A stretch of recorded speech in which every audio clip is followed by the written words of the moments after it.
They sold it while I was at work. My grandmother's antique sapphire ring, the one Marcus proposed with after tracking down a stone that matched my eyes. 4 months later, he was gone. Hit and run while walking our dog. And now the ring was gone too. Oh, that old thing? My sister Vanessa shrugged, her manicured nails tapping on her phone. We needed the money for my wellness retreat. Besides, you never wear it anymore. But what my family didn't realize, what they couldn't possibly understand, was exactly what I'd do next. Before we continue this journey, drop a comment below with what time you're watching this and where you're from. Also, take a moment to hit that subscribe button and like this video. Portland rain has a way of hiding tears. That Tuesday morning, water streamed down my apartment windows in sheets, blurring the skyline into watercolors.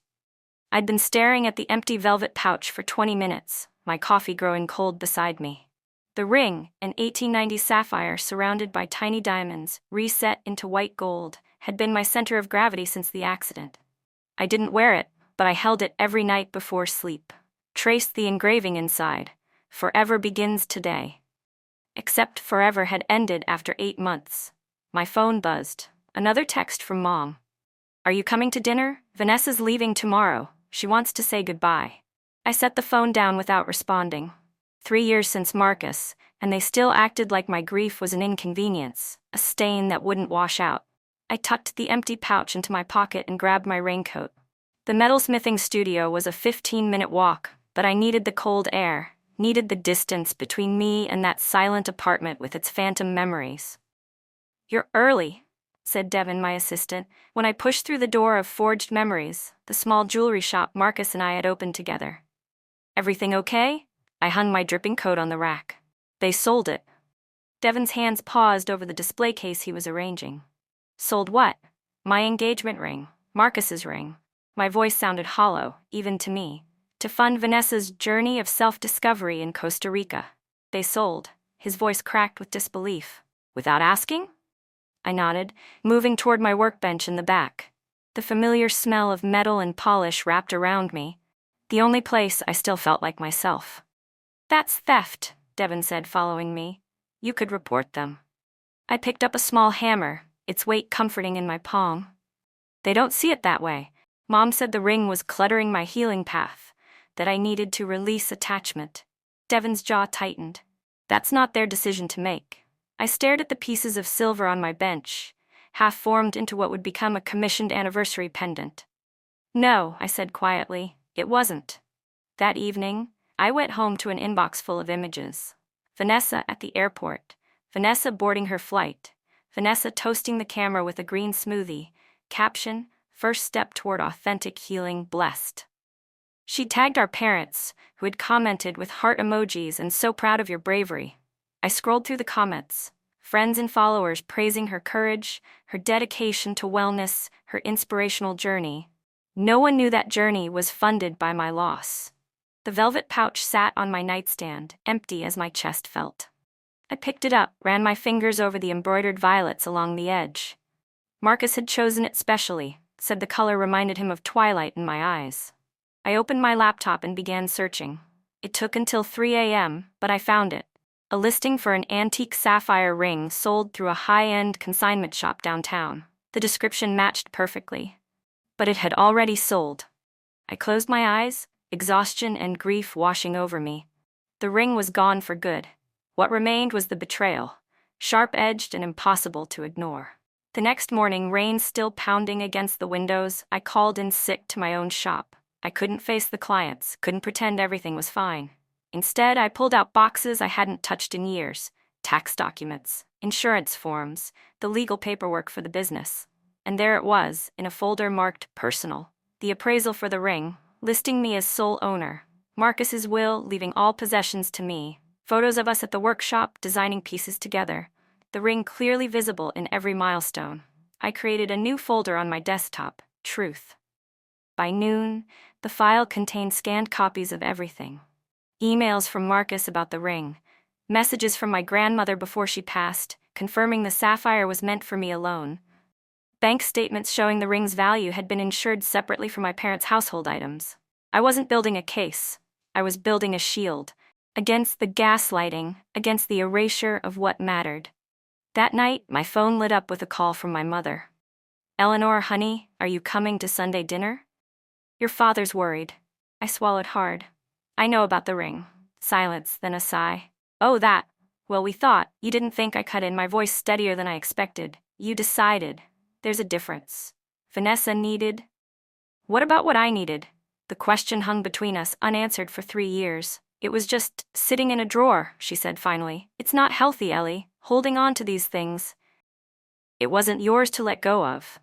Later, scrolling through Instagram, I saw Vanessa had posted again. A video this time, face earnest in the golden Costa Rican sunset. "Sometimes the hardest part of healing is letting go of the narrative we've built," she said, looking straight into the camera. "Some people cling to pain because it's all they know, but I chose joy." I watched it 3 times. Each viewing clarified something inside me, a cold certainty taking shape. She wasn't just using my ring. She was using my grief as her backstory, her contrast, her before and after. I saved the video to my truth folder and closed the laptop. The next morning at the studio, I worked silently, methodically. Silver wire coiled under my fingers, taking shape in a way I couldn't yet articulate. Devin watched from across the room but knew better than to interrupt when I was like this.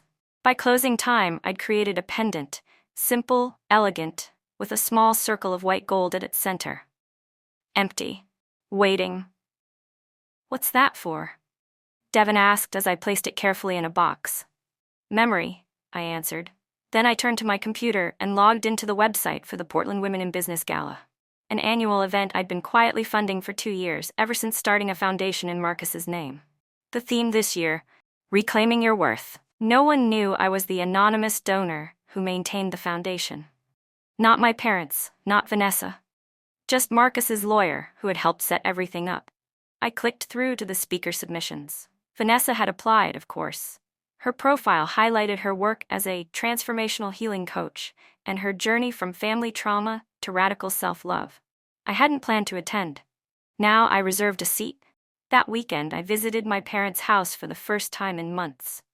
The familiar colonial with its manicured lawn felt smaller somehow, constrained. Mom greeted me with surprise and a too tight hug. "Ellie? We weren't expecting you." "I was in the neighborhood," I lied, following her into the kitchen. Dad was at the table. Newspaper spread before him like always. "Well, look who's rejoined the land of the living," he said, not unkindly but with that familiar edge, the one that had cut me since childhood. "I found something," I said, ignoring the jab. I placed a small box on the table, "for Vanessa when she gets back." Mom opened it, revealing the pendant I'd made. "It's beautiful, but her birthday's not for months." "It's not for her birthday." I kept my voice neutral. "It's for the gala." I heard she speaking. "Oh." Mom brightened. "Yes, she's so excited. They've asked her to share her wellness journey. Did she tell you?" "No," I said. "We don't talk much these days." Dad frowned. "You should make more of an effort, Ellie. Your sister's doing important work. She's helping people." I bit back the response that burned in my throat. Instead, I nodded toward the pendant. "Just make sure she gets it. It's important." Later, as I was leaving, Mom caught me by the door. In her hand was a small velvet box, burgundy, worn at the edges. "I found these cleaning out Grandma's things, the earrings she promised you. For your wedding." Inside were pearl drops, delicate and luminous, a peace offering. "Thank you," I said, taking the box, but I couldn't bring myself to open it fully. "Ellie," she started, voice softening, "Vanessa doesn't mean to hurt you. She's just brighter. She needs more. More than me, she meant. More attention, more resources, more love." "I know," I said, slipping the box into my pocket. "She always has." At home, I added the earrings to my truth box. Not the digital one, but a physical one I'd been assembling. Inside, the empty velvet pouch, photos of Marcus and me at the shop, a dried violet from our first date. Next to it sat my laptop, open to a video I'd been editing for days. My face on the screen was composed, calm as I spoke directly to the camera. "My name is Eleanor West. 3 years ago, I lost my fiancé, Marcus Langley. This is the story of what was taken from me and what I chose to build from the pieces." The night of the gala arrived with unseasonable warmth. The downtown hotel ballroom glittered with candles and crystal. Women in cocktail attire networking over champagne. I arrived early, dressed in a simple black dress, hair pulled back. No jewelry except a thin silver chain Marcus had given me on our first anniversary. The pendant, his grandfather's watch key, rested just below my collarbone. The event coordinator greeted me with a tablet. "Miss West, so wonderful to finally meet the foundation representative. Everything is set up as requested." I nodded. "And the video?"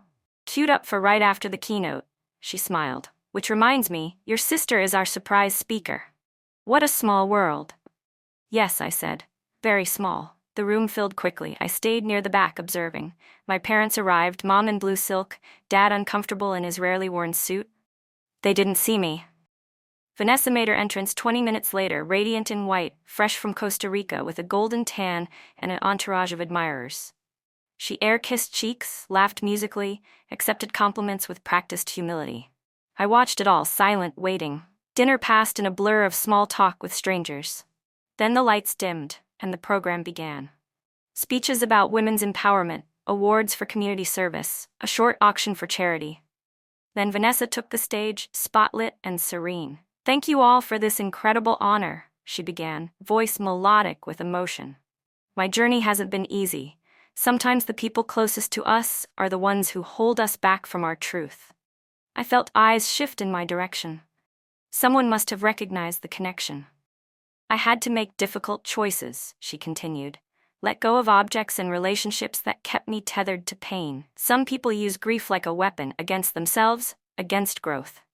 The audience nodded. A woman nearby whispered, "So brave." I checked my watch. 3 minutes until the video. "That's why I created my healing program," Vanessa was saying. "To help others break free from the stories that bind them, even when family doesn't understand." The lights dimmed further. The screen behind her illuminated. "In memory of Marcus Langley," appeared an elegant script. Vanessa faltered, turning to look at the screen behind her as my face appeared, calm and centered. "My name is Eleanor West." My recorded voice filled the room. 3 years ago, I buried my fiancé. We built a business together, creating jewelry that would last generations. When he died, I lost my partner and my purpose.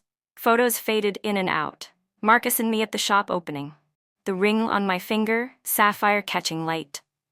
"This gala is funded by the Langley Foundation for Craftsmanship and Memory, which I established in his name. What most don't know is that the symbol of our commitment, my grandmother's sapphire ring that Marcus proposed with, was taken and sold without my consent." Gasps rippled through the audience. On screen, documents appeared briefly. The appraisal, the insurance forms. The proceeds funded someone else's journey of self-discovery. The camera pulled back to show me at my workbench, hands steady as I shaped metal. This isn't about revenge, it's about truth, about reclaiming the narrative of your own life when others try to erase it. The final image, the pendant I'd created, empty circle gleaming.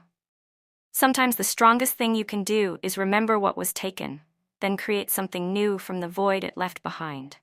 The screen faded to black. The room remained silent. I stood quietly and walked toward the exit.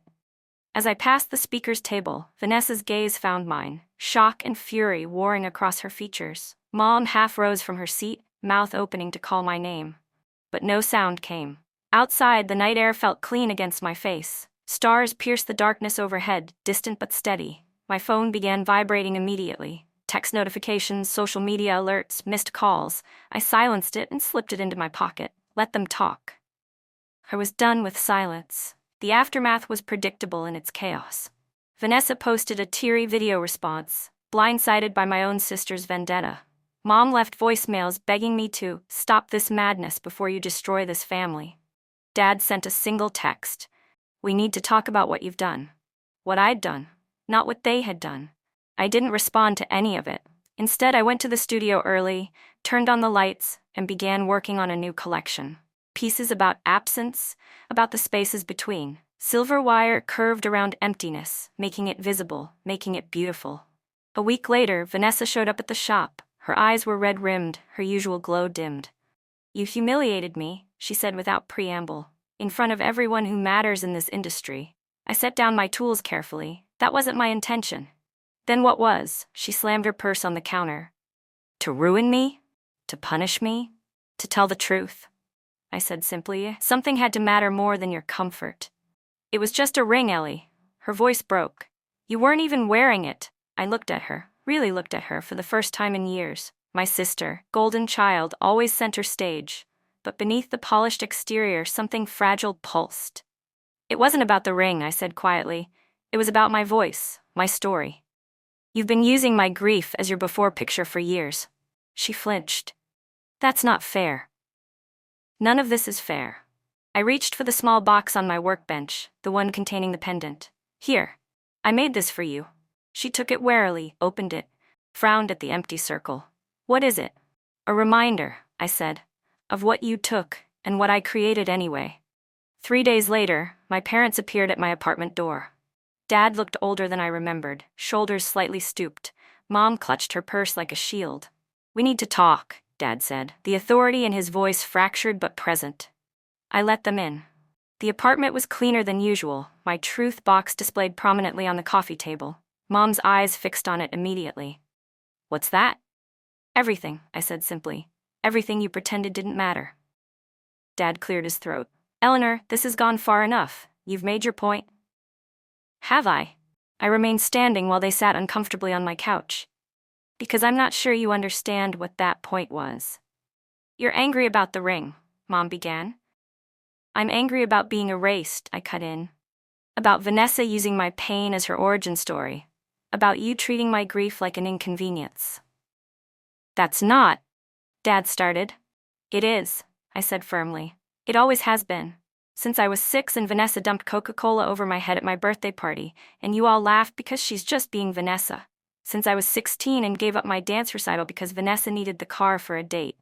Since Marcus died and you told me to get over it while funding Vanessa's 5th career change. The silence that followed was heavy with recognition. My mother stared at her hands. We didn't know, she said finally, about the ring, what it meant. You never asked, I replied. You never asked about any of it. Dad shifted uncomfortably. What do you want from us, Ellie? An apology? I considered this. No, I said after a moment. I want you to see me. Actually see me. Not as an extension of Vanessa. Not as the strong one who can handle anything. Just me. Mom reached for the truth box, but I gently moved it away. That's mine, I said. Like my grief, like my memory, like my voice. They left an hour later, subdued and uncertain. No dramatic reconciliation, no tearful hugs, just the beginning of something, a crack in the foundation where light could enter. 2 months later, I stood in an empty storefront in Seattle, measuring windows for displays. The lease papers were signed, the business loan approved. Weston Langley Fine Jewelry would open in 6 weeks, a fresh start, but carrying the weight of memory. My phone buzzed. A text from Vanessa. Saw your new shop announcement. It looks beautiful. I'm proud of you. No manipulation, no performance, just acknowledgement. I texted back a simple, thank you. Later that evening, I unwrapped my work table, the same one Marcus and I had shared. I placed my tools in their familiar order, pliers, hammers, mandrels, files, everything in its place. From my pocket, I took out the velvet pouch, still empty, still soft with age. I set it in the center of the table, a reminder not of what I'd lost, but of what I'd refused to surrender. My story, my truth, my voice. Outside, rain began to fall, not Portland rain, but Seattle's gentler mist, different but familiar enough. I opened the window slightly, letting the cool air brush my face. The sapphire ring was gone forever. But what remained, what I had built from that hollow space, was mine alone. Unbreakable, unborrowed, and finally, completely seen. If this story touched something in you, if you've ever had to fight to be seen, please hit that subscribe button and share this video. Remember, sometimes the strongest pieces are forged in the hottest fires. Drop a comment about your own journey of reclaiming your voice.